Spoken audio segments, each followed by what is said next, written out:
Buenas tardes a todos, muchas gracias por acompañarnos en esta reunión nuevamente de seminarios del IADO, motivados por algunas personas que empezaron a trabajar sobre esto para dar a conocer a colegas de Argentina, incluso del mundo, sobre lo que lleva a cabo la gente que forma parte de nuestro instituto, desde becarios, investigadores, personal de apoyo, estudios e investigaciones en diferentes ambientes, con diferentes matrices y diferentes organismos. Hoy nos vas a acompañar Vanessa Perillo con el título Matas microbianas, pasado, presente y futuro. Para la próxima charla, que es dentro de 15 días, vamos a tener la presentación de María Belén Alonso. Se los transmito ahora porque después al final de la reunión por ahí muchos empiezan a ir. Nos va a hablar en su momento sobre microplásticos en el agua, presencia, características y desafíos. Eso para la próxima reunión. Bueno, Vane, la doctora Vanessa Perillo es bioquímica, es doctora en bioquímica de la Universidad Nacional del Sur, recibida en el 2014. Durante los siguientes 3 años realizó una estadía postdoctoral en la Universidad de Vermont, estudiando la química del suelo y enfocándose en el enriquecimiento del fósforo. Allí se graduó de tutora en escritura a través del Centro de Escritura de la misma universidad en el programa internacional de College Reading and Learning Association. En 2017, la doctora Perillo publicó a través de la editorial Ediuns el libro de Aventuras Water Sieves, en el marco del proyecto internacional SAFER, para concientizar sobre la importancia de nuestras acciones sobre la contaminación del agua. Desde el 2018 está estudiando las matas microbianas en el IADO y acaba de ingresar como investigadora asistente del CONICET bajo la dirección de las doctoras Diana Cuadrado y Sandra Bote. Los resultados de sus investigaciones han sido publicados en diversas revistas científicas de relevancia internacional. La doctora Perillo también es docente del Departamento de Biología, Bioquímica y Farmacia de la Universidad Nacional del Sur y líder del grupo en el programa 1000 Girls, 1000 Futures de la New York Academy of Science. Bueno, Vane, te damos paso a vos para que comiences con tu charla.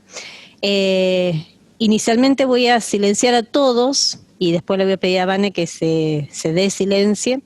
Y pedimos por favor que mantengan el silencio de sus audios para que no haya interferencia. Y Vanessa, luego, una vez que haga la presentación de su seminario, va a contestar todas las preguntas que surjan.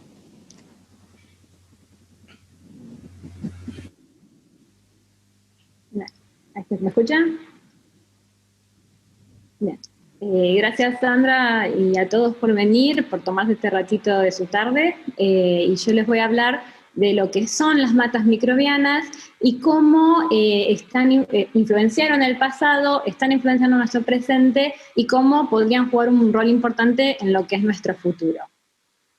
Para empezar, entonces, nos preguntamos qué son las matas microbianas. Son un tipo de sedimento colonizado, crecen sobre un sustrato y por encima tienen la columna de agua, son bentónicas, es decir, que se encuentran en el fondo de los cuerpos de agua, como en el mar, en los lagos, en los ríos, y como ven en este esquema, estas matas microbianas crecen en capas, y están compuestas por microorganismos, como son las bacterias, los hongos y otros microorganismos muy pequeños, junto con una sustancia pegajosa que es el EPS, que secretan estos microorganismos, y los granos de sedimento como es la arena, el limo y la arcilla. Estas son imágenes así como ven esas capas de lo que es la mata microbiana entre el sustrato y la columna de agua. También se ven a simple vista, que estos son ejemplos de distintos tipos de matas que se encuentran en distintos lugares del mundo, y pueden ver que se puede ver a simple vista esas capas, y esos distintos colores se deben en parte a los distintos pigmentos que tienen estos microorganismos. Si nos vamos más de cerca y vemos con una lupa en la foto de la izquierda, podemos ver una de esas primeras capas donde tenemos, en marrón tenemos los granos de sedimento todos pegoteados, y si se fijan bien, lo que tenemos son como unos pelitos verdes que salen por entre los granos, y esos son los filamentos de cianobacterias, que son uno de los microorganismos predominantes de las matas microbianas en las capas superiores. Y si nos vamos aún más cerca, usando un microscopio electrónico, podemos ver esos mismos filamentos de cianobacterias, que esos pelitos verdes. Acá también hay uno marcado con verde, los otros están en blanco y negro, y también que están conviviendo con, por ejemplo, diatomeas, que son esos microorganismos que están coloreados en amarillo, y pueden ver en las flechitas rojas que está marcando como una especie de red o entramado, es esa sustancia pegajosa que yo les decía, que se les dice EPS. Yo un poquito más adelante les voy a contar bien qué es el EPS, y por debajo incluso de todo eso pueden ver los granos de sedimentos. Por ejemplo, en la capa, no sé si ven mi cursor, pero en la capa, en la flechita de la esquina inferior de esa microscopía electrónica, pueden ver un granito de arena con todos los filamentos de ese EPS. Bien, y estas matas microbianas, como yo les había dicho, están en capas, y en cada una de estas capas tenemos la predominancia de un grupo de microorganismos que tienen distintas funciones. Las matas microbianas generalmente tienen en la capa más superior, tienen organismos que hacen fotosíntesis, es decir, que usan la energía del sol y el dióxido de carbono para generar sustancias orgánicas de carbono y oxígeno. Y el resto de los microorganismos después van utilizando los distintos, en este caso sería desechos que generan las cianobacterias y otros organismos que hacen fotosíntesis para sus propios metabolismos. Y bueno, dependiendo de sus necesidades, se van ubicando mayoritariamente en las distintas capas.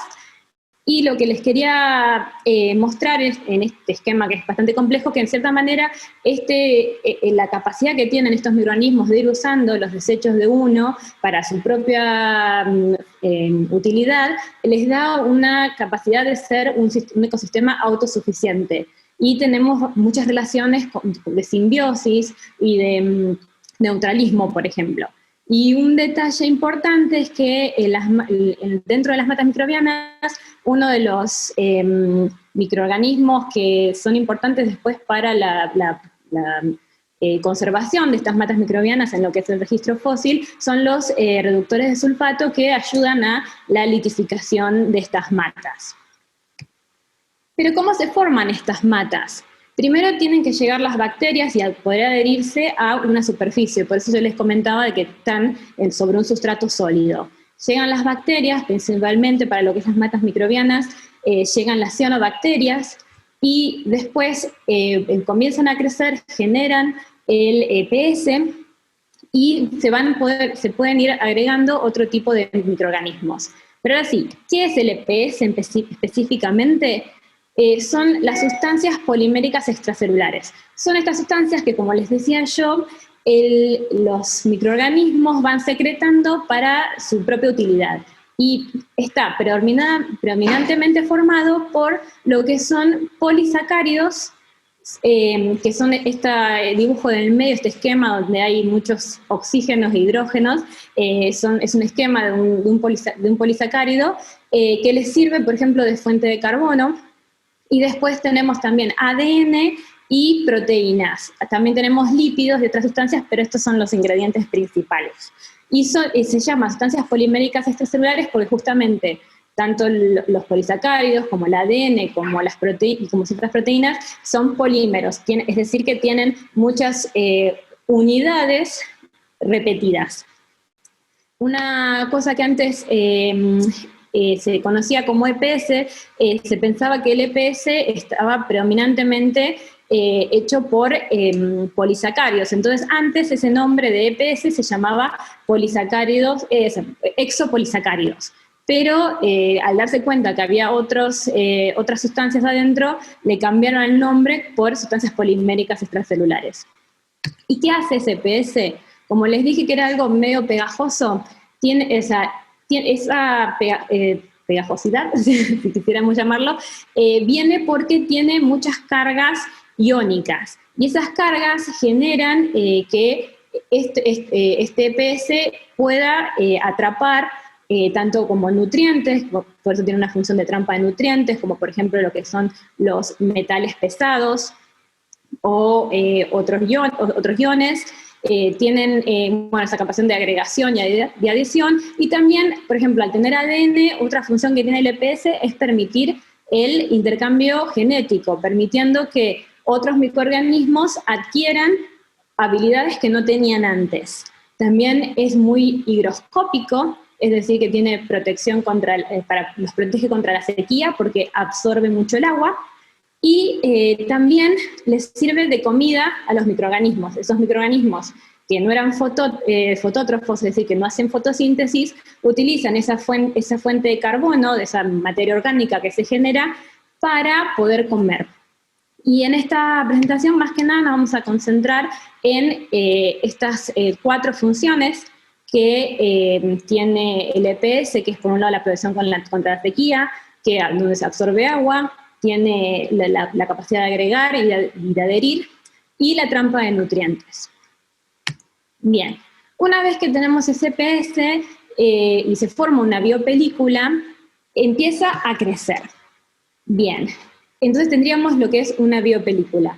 En el caso que tengamos las siguientes condiciones, que tengamos inundaciones recurrentes, es decir, que haya presencia de agua, que tengamos radiación solar, es decir, que sea un lugar al aire libre donde les llegue el sol, y haya periodos de baja energía, esa biopelícula es capaz de crecer a lo que es una mata microbiana. Ahí hay un ejemplo de una mata de General Serri, donde ahí llega más o menos a unos 7 milímetros de espesor, pero hemos tenido, por ejemplo, en Paso Seco, en San Blas, donde vamos a hablar más que nada de las matas de la charla, pueden llegar hasta 1 centímetro de espesor. ¿Y dónde se forman estas matas? Se forman en zonas costeras, en ambientes hipersalinos, en termas, es decir, con agua bastante caliente, y en ambientes fríos. O sea, por ejemplo, en el polo también podemos encontrar matas microbianas. Y es ese EPS y las habilidades que tienen los microorganismos lo que les permite vivir en ambientes muy, muy extremos. ¿Y por qué nos interesan las matas microbianas? Porque nosotros cuando vemos la arena, el limo, la arcilla, por sí solos tienen un tipo de comportamiento. Pero cuando esos sedimentos están colonizados, cambia esas propiedades que tienen estos sedimentos. Por ejemplo, si nosotros pensamos en la arena de la playa, nosotros tenemos que la arena está totalmente suelta, si bien hay microorganismos en la playa, no están generando necesariamente una mata microbiana, y podemos separarlos muy fácilmente. Nosotros agarramos una costra de arena y se rompe fácilmente. En cambio, cuando tenemos matas microbianas, los sedimentos adquieren muchísima cohesividad, tienen mucha flexibilidad y adquieren la capacidad de deformarse. Si miran la imagen, lo que están viendo es una mata microbiana que se enrolló como si fuera una alfombra. En lugar de, si bien se rompió y se separó un poco de lo que es la planicie, la cohesividad que tienen esos sedimentos ahora permite que se pueda enrollar como la alfombra. Es más, si bien nosotros decimos matas microbianas, porque del inglés se llama microbial mats, también en castellano muchas veces se le dice tapetes microbianos justamente por esa similitud a las alfombras, por decirlo de una manera. Y entonces el estudiar estos microorganismos nos lleva a lo que es la geobiología, donde es la interacción entre la geología y la biología, y también tenemos también interacción con otras disciplinas como es la química y otras ciencias, o sea que este es un trabajo muy interdisciplinario. Y la importancia que tiene estudiar estos sedimentos es que nos permite, por un lado, entender el ambiente, o sea, entender este ambiente actual nos permite usarlo como herramientas para entender lo que pasó en el pasado y ver el registro fósil y entenderlo mejor. Por otro lado, como les dije, cambia la característica del sedimento, con lo cual estarían afectando ambientes actuales, y al estudiarlos podemos entender por qué pasan ciertas cosas, como les voy a contar un poquito más adelante, y también nos pueden proveer posibles soluciones a problemáticas actuales. Entonces, en esta charla les voy a contar un breve resumen de 3 trabajos que realicé, donde justamente vemos estos 3 aspectos. El lugar donde les comentaba, donde hicimos los estudios, es Paso Seco. Es una localidad cerca es un antiguo canal de marea cerca de la localidad de San Blas. Ahí están viendo una foto satelital del lugar, y todo ese contorno que está marcado de naranja es toda la zona de la planicie, donde están las matas microbianas. Y justo me quedó el mapa de la Argentina y Sudamérica, pero justo ahí abajo hay una espiga de arena que cerró ese canal en un momento era activo, pero al cerrar esa espiga, el canal se secó. Por eso, en cierta manera, se llama Paso Seco, si bien nosotros descubrimos que en realidad no era tan seco como pensábamos, porque ese lugar se inunda cada tanto. Entonces, les voy a hablar del primer trabajo, donde tratamos de estudiar el presente para entender nuestro pasado. Ahí del lado de la izquierda, de la derecha, tienen las huellas que se encuentran en la reserva de Montehermoso Pehuenco, son las huellas de megaterio, y en la imagen de la izquierda tienen huellas de ñandú. ¿Y qué tienen en común estos 2 tipos de huellas? Bien, Diana Cuadrado, la doctora Diana Cuadrado, hizo un trabajo donde muestra que las matas microbianas tienen que haber estado en esa laguna que se secó, y donde estos animales dejaron las huellas. Y tenemos el registro fósil, es más, cuando termine la pandemia, que vaya a Pehuenco, puede ir a la reserva y ir caminando y ver estas huellas en persona. Pero lo que nos llamó la atención cuando nosotros íbamos a Paso Seco es que veíamos estas huellas de ñandú, o veíamos huellas de jabalí, o incluso nuestras propias huellas, que meses o incluso años después las seguíamos viendo en las matas microbianas que se habían deformado.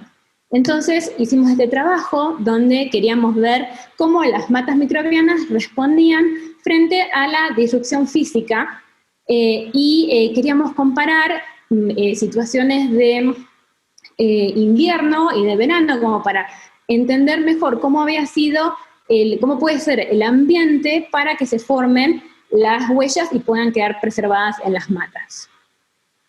Como pueden ver, acá tenemos la huella de ñandú que les mostraba antes, y acá ven 2 cortes transversales donde se puede ver que la mata, si bien en algunos lugares se rompió, está deformada, y esa deformación queda. Entonces, queríamos ver cuál es la presión que se necesitaba para poder llegar a la deformación de la mata y poder incluso hasta romperla.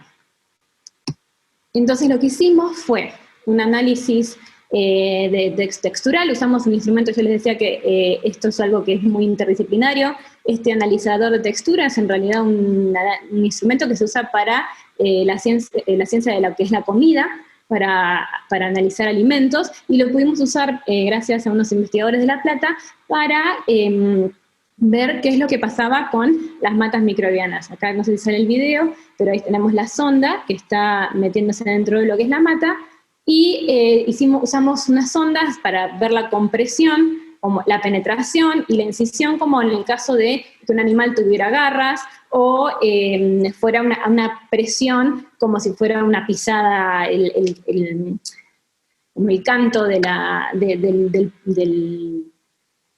pie, de la pata. Gracias. Entonces, con estas mismas sondas, lo que hicimos fue determinar la fuerza y a la profundidad en la que entraban estas ondas dentro de lo que son las matas microbianas, y lo hicimos con 3 tratamientos diferentes. Por un lado teníamos la mata tal como la trajimos del campo, que fue sacada en una situación de invierno, la mata estaba húmeda, y la tratamos. Por un lado, la autoclavamos, que lo que hicimos fue matar todos los microorganismos con un tratamiento de mucha presión y mucha temperatura, y por otro lado lo que hicimos fue secar la mata para simular la situación de verano, porque este es un lugar que tiene un clima semiárido, entonces, y pasa mucho tiempo sin llover, lo cual hace que las matas se resequen. Entonces, lo que vimos básicamente fue que cuando autoclavábamos las matas, es decir, que matábamos los microorganismos, esa estructura de las matas, la capacidad de deformación era mucho mayor, o sea que necesitaban mucho menor presión, en el caso de que fuera una huella, para que esa mata se deforme y hasta se rompa. En cambio, cuando las matas estaban ambientes en una condición más húmeda, se deformaban, pero costaba mucho más. Y por otro lado, lo que vimos cuando comparábamos esa situación simulada de invierno-verano, de más humedad y más sequedad, lo que veíamos es que cuando estaban secas, es decir, en esa situación más de verano, las matas necesitaban mucha mayor presión para poder deformarse. Con lo cual concluimos que la preservación de estas huellas, cuando no había microorganismos, se hacía de manera más fácil y basándonos, como vemos por ejemplo cuando estamos en la playa, que los sedimentos no están colonizados, nosotros caminamos por ellas y enseguida llega el agua y borra esas huellas. En cambio, cuando están las matas microbianas, esas huellas quedan. Con lo cual es esencial ese entramado de microorganismos vivos junto con los EPS para que se produzca esa protección de la huella y se produzca esa deformación. Mientras que también lo que vimos es que se necesitan condiciones más húmedas para que se deforme la mata con mayor facilidad, lo cual esto ayuda a entender mejor cómo eran las condiciones para la formación de las huellas en el momento de que se formaron con estos animales. El segundo trabajo es estudiar el presente para entender el ahora. Esto también es en Paso Seco, como les decía, era un lugar que se pensaba que no se inundaba, y nosotros hemos ido y lo hemos visto inundado y lo hemos visto seco. Y una de las cosas que nos llamaba la atención cuando estaba seco es que muchas veces veíamos la precipitación de sales, precipitación de minerales. Además, si ven en esta imagen de la derecha, ven que hay charcos medios blancos, o bueno, parecen charcos, o sea, los restos de charcos medios blancos que en realidad son las sales precipitadas. Y cuando lo vemos más de cerca podemos ver, por ejemplo, en la imagen superior a la izquierda, donde están señalando las flechas, podemos ver que hay precipitación de carbonato de calcio. En la esquina superior derecha vemos que hay láminas de yeso. Esos dos minerales están compuestos por calcio. Y en las dos fotos inferiores lo que podemos ver son cristales de halita. Halita es el famoso cloruro de sodio de la sal de mesa, que tienen forma cúbica y los podemos ver que estaban precipitados. Y eso nos llamó la atención y estuvimos estudiando cómo las matas podían contribuir a la formación de un ambiente vaporítico en ese lugar de Paso Seco. ¿Y qué es un ambiente vaporítico? Son ambientes que tenemos la precipitación de minerales, que era lo que estábamos viendo, a través de la evaporación de un cuerpo de agua. Y hay una continua o periódica entrada de agua de mar a través de una barrera. Entonces, sabíamos que Paso Seco tenía un ambiente semiárido y en su momento habíamos visto que se estaba inundado, entonces nos fijamos qué tipo de agua estaba entrando, a ver si era agua dulce, agua salada, y era efectivamente agua de mar. Entonces teníamos una fuente de agua de mar para que proveyera de los iones que se necesitarían para que se precipiten estas sales. Y bien, ¿qué se necesita para este tipo de ambiente? Se necesita un clima árido y una falta de contribución de agua dulce, que haya un aislamiento parcial de lo que es la cuenca de ese lugar y que haya evaporación en exceso. Esta es una foto aérea de Paso Seco y tenemos, por un lado, tenemos la espiga litoral, que está a la izquierda, que es la que yo les decía que este canal se había cerrado por una espiga de arena. Entonces, esa espiga de arena aísla la cuenca, pero es lo suficientemente baja como para que el mar, en ciertas condiciones, pueda sobrepasarla y entrar e inundar toda la planicie, proveyéndonos de lo que son las sales. Y por otro lado, bueno, acá lo que hicimos fue estudiar, por un lado, bueno, la temperatura del aire y el viento, la velocidad del viento, y se condicen con lo que es el clima de este lugar, que es un clima semiárido. Para los que son bahienses saben que tenemos un clima bastante seco, los vientos, este lugar tiene un clima muy similar, tenemos vientos del noroeste que son muy secos porque vienen del continente, y eso ayuda a que si hay agua dentro de la planicie se pueda evaporar. Y por otro lado, en el gráfico de arriba, la línea roja, esa donde dice 0, nos está dando el nivel de lo que es la planicie. Todo lo que está por encima de esa línea roja sería cuando la planicie está inundada. Y todo lo que está para abajo de la línea verde, que sería el nivel del agua, sería lo que están midiendo es la altura del agua subterránea. Y lo que podemos ver es que hay momentos donde justamente esta planicie está inundada, y después tenemos suficiente tiempo para que se pueda producir la evaporación sin entrada de agua. Entonces, tenemos un clima semiárido, no tenemos mucha entrada de agua dulce porque este clima no tiene, o sea, si bien hay lluvias, no son tan seguidas, y no es tanta cantidad de agua dulce, y tenemos la entrada de agua de mar y vientos y temperaturas que ayudarían a la evaporación. Por lo que tenemos un clima lo suficientemente árido y una falta de concentración de agua dulce, como para que se pueda generar un ambiente vaporítico. Tenemos ese aislamiento parcial de la cuenca por la espiga litoral y tenemos evaporación en exceso. Ahora ustedes se preguntan, ¿y eso con las matas qué pasa? Y lo que nosotros vemos con las matas es que cambian la permeabilidad del suelo. Nosotros hay lugares donde no hay matas, donde tenemos arena, y cuando nosotros hicimos un test de permeabilidad, teníamos que el agua se infiltraba por esos lugares a una velocidad muy grande. Mientras que cuando teníamos matas, esa velocidad de infiltración del agua era muchísimo menor.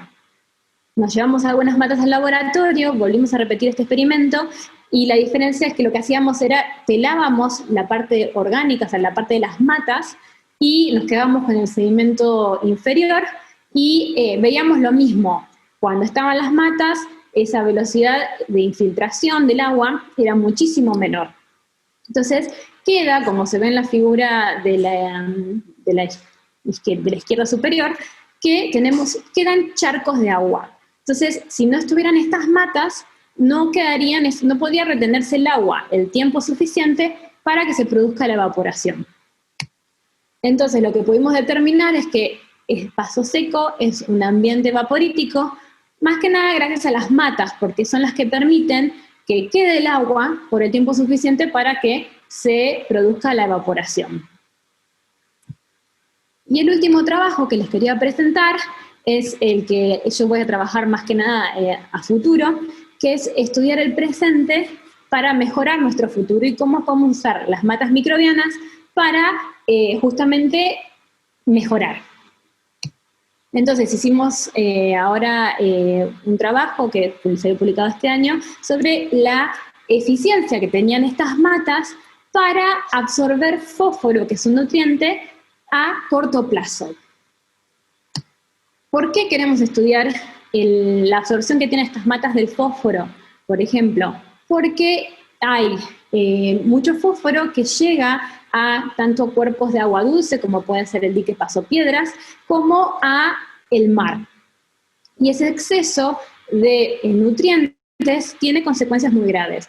Como pueden ver en la foto, tenemos en la foto de fondo, todo eso que se ve verde son las floraciones de algas que crecen de manera excesiva y tienen consecuencias como por ejemplo lo que ven en la foto de arriba, que es la mortandad de muchísimos peces, eso no solo está afectando visualmente el lugar, sino que está afectando la economía del lugar, porque los pescadores no tienen que pescar. Y eso ocurre porque tenemos esos nutrientes que llegan a través de los ríos y son comida para los microorganismos. Los microorganismos crecen, hay afloraciones y generan, no solamente consumen ese oxígeno, sino que bloquean el flujo de oxígeno hacia aguas más profundas, lo cual evita que los peces respiren, algunos organismos pueden escapar, pero otros mueren justamente por la falta de oxígeno. Y si nosotros dijéramos, bueno, tuviéramos una capacidad de bloquear todos los nutrientes que llegan a través de los ríos, aún así el problema seguiría estando. ¿Por qué? Porque esos microorganismos mueren o son comidos, pero aún así toda esa materia orgánica permanece dentro del agua y en algún momento se degrada y vuelven a liberarse los nutrientes, por lo cual se puede volver a comenzar el ciclo y estos microorganismos pueden volver a comer y volver a generar toda esta situación. Y ese problema se encuentra en todo el mundo. Este mapa es sobre los lugares donde hay poco oxígeno en el agua. Fíjense todos los puntos rojos, que son donde están la mayoría de las desembocaduras de ríos, y que en su trayecto tienen muchísimos lugares donde hay agricultura. El lugar más importante, como por ejemplo es el de la foto de abajo, que es el del Golfo de México, pero ven que también hay problemas de bajo oxígeno en mar abierto. Entonces, ¿cómo podemos hacer para mitigar o para mejorar este problema? Bueno, por un lado les comentaba que se habría una opción de disminuir la cantidad de nutrientes que llegan al mar o a los cuerpos de agua, y se están implementando un montonazo de técnicas, o por ejemplo se están prohibiendo lo que son los detergentes que tienen fósforo, pero como les decía, aún así, que aunque nosotros mejoráramos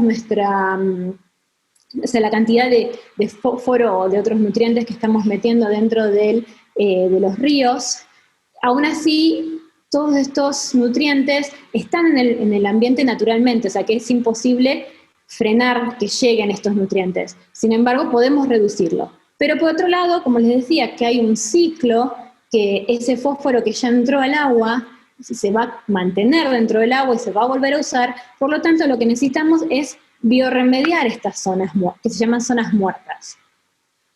¿Qué es la biorremediación? La biorremediación es la utilización de cualquier tecnología que utilice microorganismos, hongos o plantas o productos derivados de estos organismos para recuperar esos medios ambientes hacia su condición natural.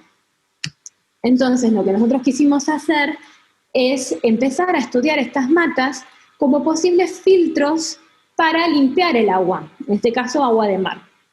Entonces, lo que quisimos hacer fue estudiar tanto la mata microbiana como el sedimento por donde estas matas crecen. En este caso usamos arena porque es de donde vienen en caso seco el sedimento inferior, generalmente es arena.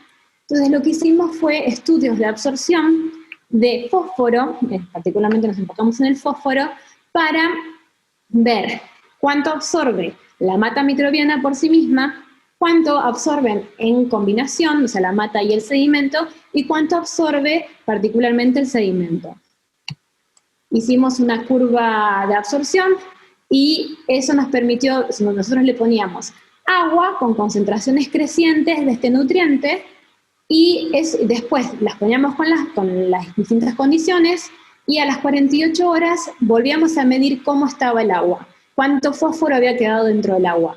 Y eso nos permitió obtener el coeficiente este A, que sería la cantidad de fósforo que había quedado dentro de las matas.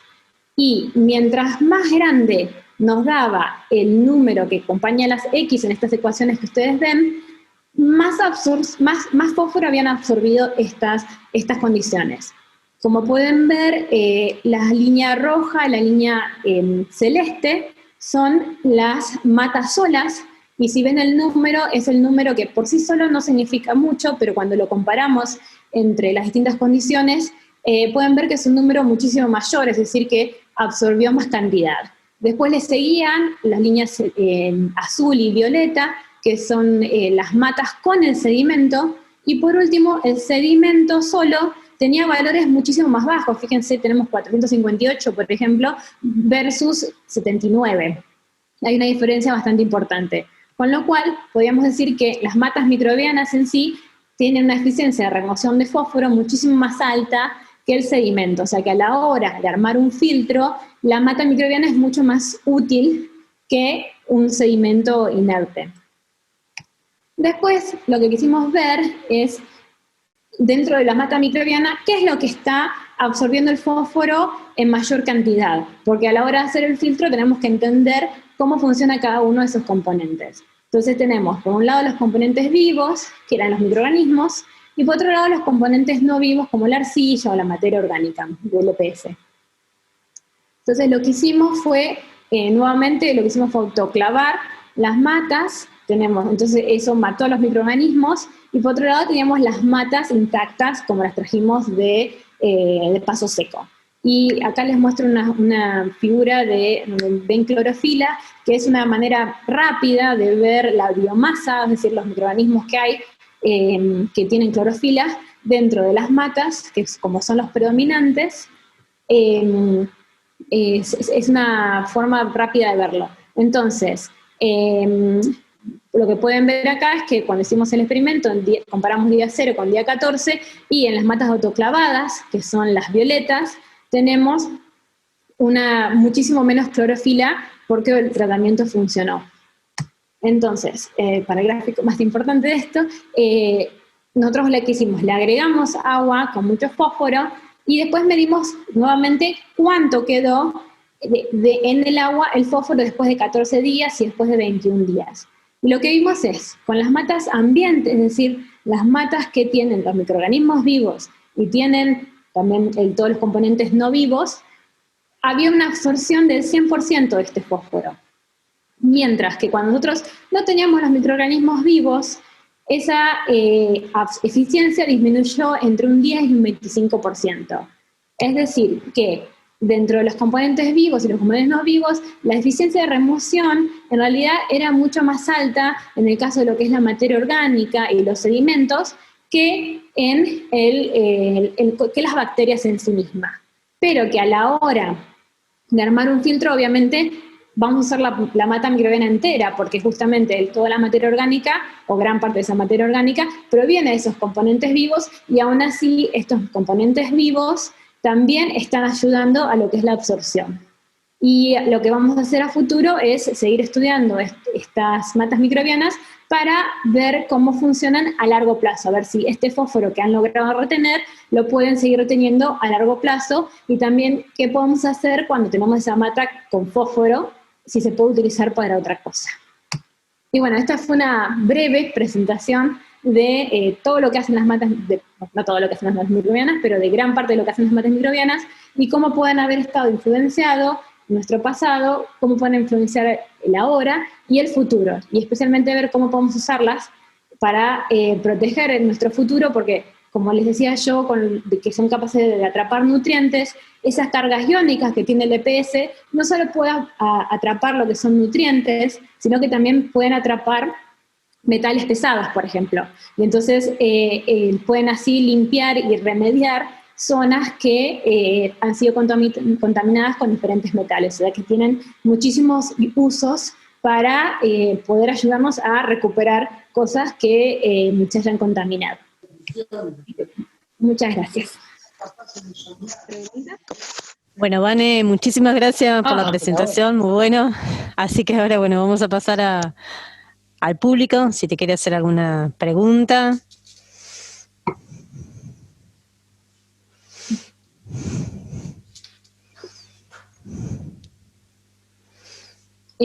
Para usarlas como filtro se podrían plantar en cualquier región.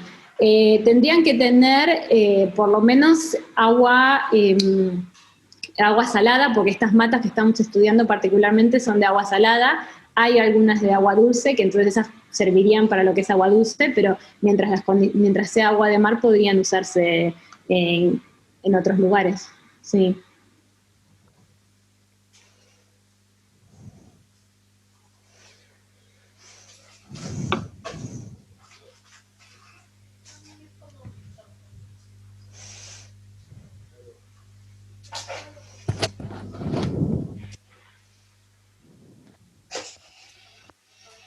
Querían preguntar si es viable utilizarlas en estuarios. Justamente la idea es poder hacer filtros.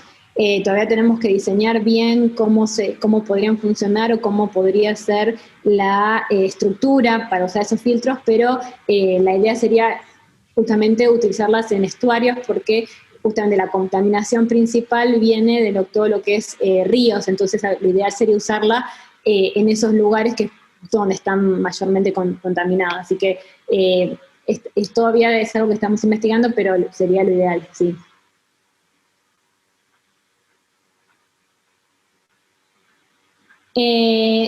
Me preguntan lo del planteo de los filtros es usando la mata sin organismos vivos.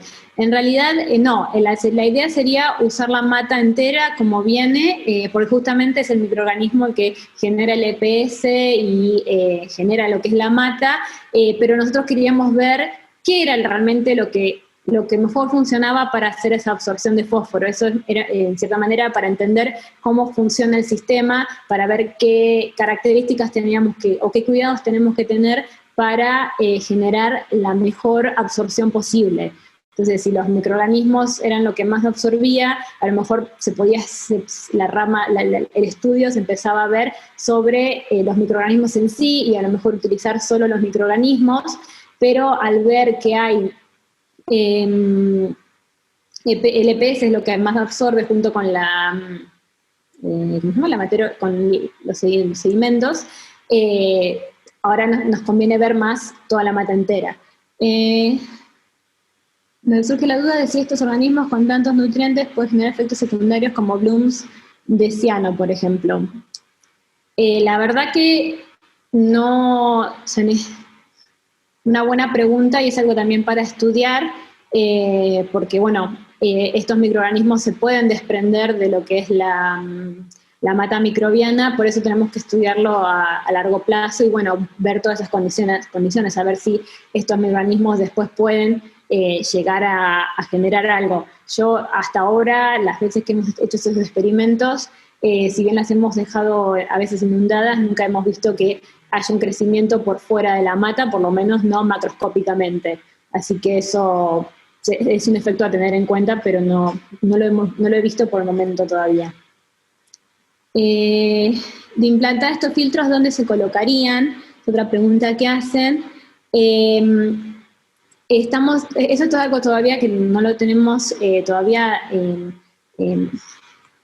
fijado, o sea, es algo que todavía estamos considerando porque todavía estamos viendo específicamente qué partes de lo que es las matas sirve más como para poder generar justamente estos filtros. Lo ideal sería, como estas matas son de agua salada, lo ideal es que estén en un lugar donde tengan agua salada, por lo que tendría que estar dentro del estuario donde todavía hubiera influencia del agua de mar, pero lo mejor posible es lo más cercano a la fuente, o sea que mientras más en los canales, por ejemplo, sería una opción. Incluso ahí mismo en el estuario de Bahía Blanca tenemos matas microbianas, eso también las estamos estudiando para ver la absorción de fósforo y naturalmente estarían actuando como filtros en los lugares, pero la idea sería una de nuestras ideas sería como incrementar esa presencia de las matas y la utilidad que tienen las matas que naturalmente se desarrollan en ese lugar.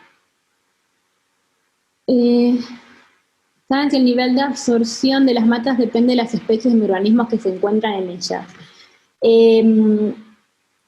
Las matas microbianas, tienen muchísimos microorganismos, todos los microorganismos usan fósforo. La verdad que todavía no ese es un tema bastante reciente que estamos haciendo con la parte de absorción de fósforo. Todavía no nos hemos metido con cada microorganismo en particular. hay microorganismos que pueden tener, es comida para todos los microorganismos, o sea que todos van a absorber, pero no hemos estudiado específicamente cuánto absorbe cada tipo de microorganismo. Así que específicamente o sea, qué especies se encuentran no lo hemos relacionado todavía, pero es algo que también tenemos pensado para futuro. Tienen pensado evaluar la dinámica del nitrógeno teniendo en cuenta que hay grupos nitrificadores, y siendo que el nitrógeno muchas veces llega a cursos de agua.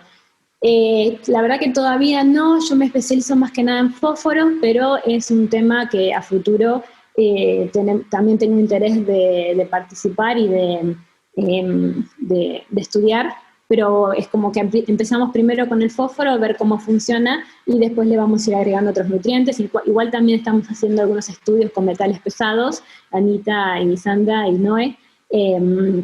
Estamos haciendo también estudios con metales pesados, o sea, el nitrógeno es algo que vamos a estudiar también a futuro porque sí, es otro principal contaminante.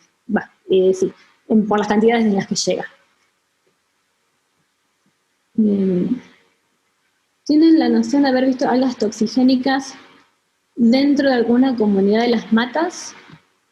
Yo soy bioquímica, las biólogas, ¿algunas se acuerdan? Porque yo no, la verdad que no estudiamos específicamente, o sea, lo que hicimos fue concentrarnos más en las especies de cianobacterias y diatomeas, pero la verdad que todavía no hemos visto toda la parte de microorganismos específicamente qué especies hay de las distintas, todo lo que es bacteria. De lo que es algas específicamente, no, la verdad que no lo hemos visto. Sandra, Ana, ¿alguna sabe? Sí, estaba por invitar a Sandra, por ahí si quiere comentar un poco el tema de lo que está trabajando con su becaria, con Natalia Morales Pontet, al respecto de identificar a las especies que están presentes en la mata. ¿Está Sandra? Está muy quietita. Sí, me parece que le colgó. Sí. Ahí se le está bueno, sí, Sandra se fue.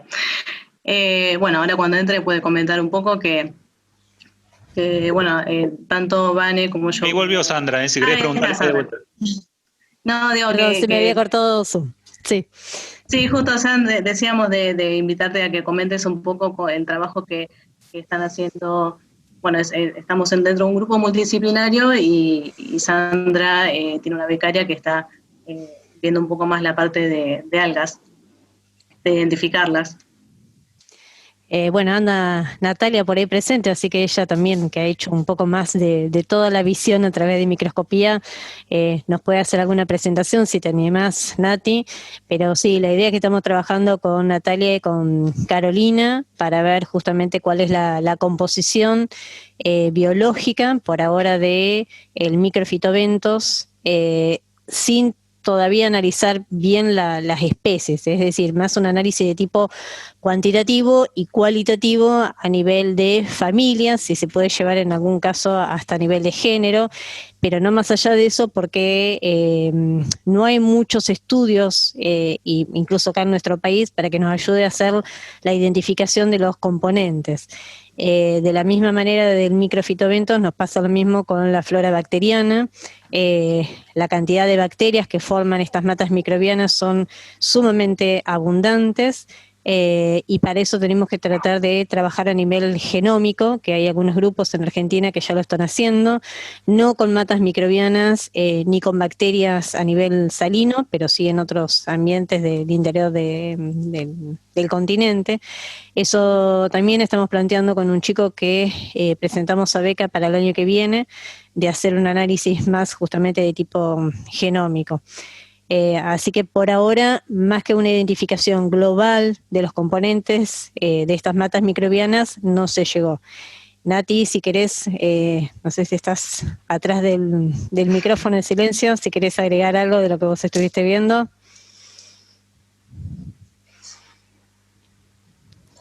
Se ve que no, ahí está. Hola, no, se me anda medio cortado el internet, no escuché algunas partes, pero bueno. No, Sí, dale. no, que bueno, hasta ahora vimos más que nada las partes de microalgas en relación al tamaño de cada especie, no las nombre de las especies en sí, pero bueno, está pensado estudiar más qué especies hay y ver qué hace cada una, pero por ahora no lo sabemos.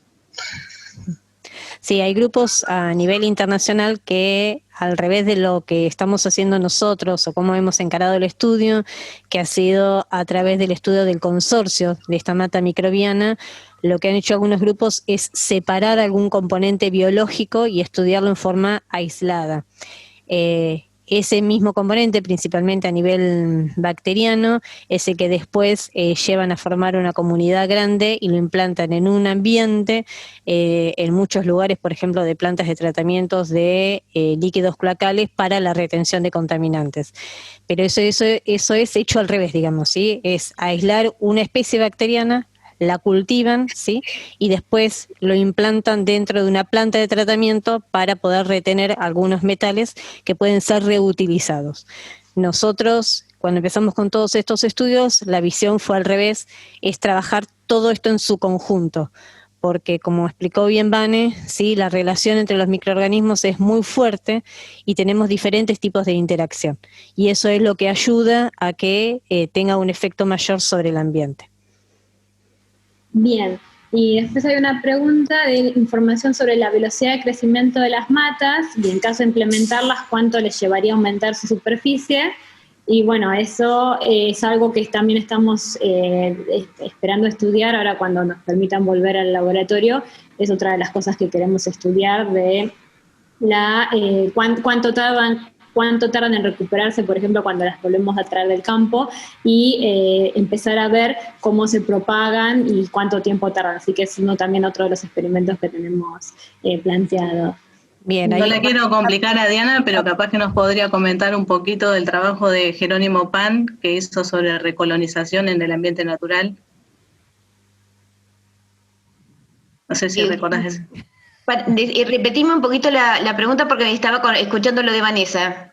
Hola Diana, el trabajito ese de Jerónimo Pan, que de recolonización de la superficie en el ambiente natural, ¿te acordás que sacaba muestras y veía cómo era la sucesión de organismos que iba tomando, digamos, ese sedimento al descubierto y cuánto tiempo le llevaba, digamos, conformar un biofilm? Ahora engancho con lo... En realidad lo que estaba contestando Vane, yo creo que se refería a cómo van creciendo en condiciones normales. Yo le agregaría un poquito que no crecen en superficie, sino por ahí en alto, pero muy poquitito, menos de 1 centímetro por año, es lo que hemos determinado. Lo que hizo Jerónimo Pan era diferente porque era, después de erosionarse, cómo empezaba a recolonizarse. ¿Sí? Y entonces lo que él encontró que rápidamente son las diatomías las que recolonizan y las cianobacterias le tardan un poco más. Básicamente es un poco eso. Pero, digamos, como la recolonización es después de una erosión, por ejemplo, un evento de tormenta o algo que las destruya de alguna manera, que las rompa a esas matas. Y lo que primero se colonizan nuevamente son las diatomías, que eso también lo vimos en San Blas, rápidamente van creciendo hacia la superficie y es lo primero que se forma, el biofilm que forman, lo primero que se forma es un biofilm de diatomías y después empiezan a llegar los filamentos de cianobacterias. Claro, no alcanzamos a tener, por lo que consultan es la tasa de la velocidad de crecimiento de la mata, no, el estudio se siguió en las primeras etapas, digamos. Sí, lo que nosotros vimos en San Blas, perdón. No, dale. Lo que nosotros intentamos hacer un estudio parecido en cámara de cultivo, en una sala de cultivo en realidad, con Natalia y con Carolina. Trajimos varias matas del campo, de acá de la historia de Bahía Blanca, le sacamos a una parte del sedimento a la mata completamente, dejamos la mata siguiente y esperamos que se empezara a extender y a expander. Y la verdad que no dio resultado, o sea que tenemos que seguir viendo a ver qué es lo que necesita para que vaya recolonizando esto que planteaba Diana. Sí, bien, hay un par de preguntas más de Jorge.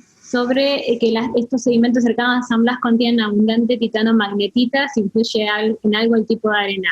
La verdad que eso no es algo que hayamos estudiado todavía, es algo que me interesa, porque justamente la titanomagnetita es muy predominante ahí, pero la verdad que todavía no es algo que hayamos estudiado particularmente, a menos que Diana vos hayas visto algo antes. No, en realidad todavía lo vimos como arena, sin importar qué tipo de arena es, sin importar qué tipo de mineral, sino simplemente por el tamaño. Tal cual, sí hemos visto que por ejemplo, hay bacterias que han podido afectar el mineral, la titanomagnetita, pero bueno, es algo que también tenemos como pendiente a futuro de estudiarlo un poco más. No sé si con eso respondemos la pregunta. Y después la otra pregunta, esa va a gustar, Diana, pregunta María Clara si existe una variación estacional de los microorganismos que habitan en las matas, las variaciones del tipo de organismos y las abundancias. La verdad que específicamente no te puedo decir tal cual, pero bueno, es un trabajo que está haciendo Jerónimo, que estuvo estudiando justamente los microorganismos tanto en verano como en invierno, en las veces que hemos ido, y bueno, lo está escribiendo el trabajo, así que ahí en algún futuro cercano lo tendremos. Pero sí, estaba viendo que había variaciones. Quería consultar si estas matas serían un equivalente en el Ventos al bucle microbiano de las columnas de agua, que son un eslabón importante en el reciclado de nutrientes de las cadenas tróficas. Y ahí me mataste, porque yo soy bioquímica. No sé, alguien que me pueda ayudar. La verdad que yo de esa parte no sé, la verdad que no sé mucho de la parte de columna de agua. Así que... Por invitar a Valeria Binder. ¿Sí? ¿Está por acá? Sí. A ver si quiere agregar algo. Dice Vale que no tiene audio. Pero bueno, si nos dejas un mail, después te podemos agregar, te podemos responder mejor. Pero la verdad que yo no es mi especialidad, así que no te lo podría responder con detalle, porque la verdad que no tengo idea. No es mi área. ¿Alguna pregunta más?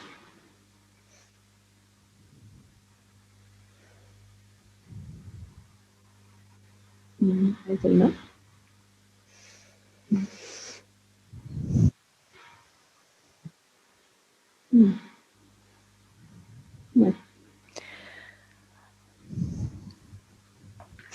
Bueno, Vane, parece que no hay ninguna otra pregunta o mano que levante por ahí, capaz que no quiere en el chat y quiere hablar directamente, pero inicialmente no. No. Bueno, ahí ya anotamos tu mail.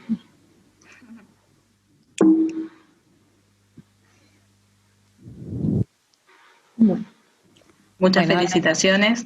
Felicitaciones de todos los que participaron, y bueno, nosotros en nombre del IADO, gracias Vane por la participación, por la presentación, por responder todas las preguntas, y bueno, quedan todos invitados. Gracias también a todo el público que participó de este seminario, y los invitamos a todos al martes 5 de octubre a presenciar la próxima charla sobre microplásticos en la columna de agua. Muchísimas gracias a todos por venir. Y gracias por tenerme.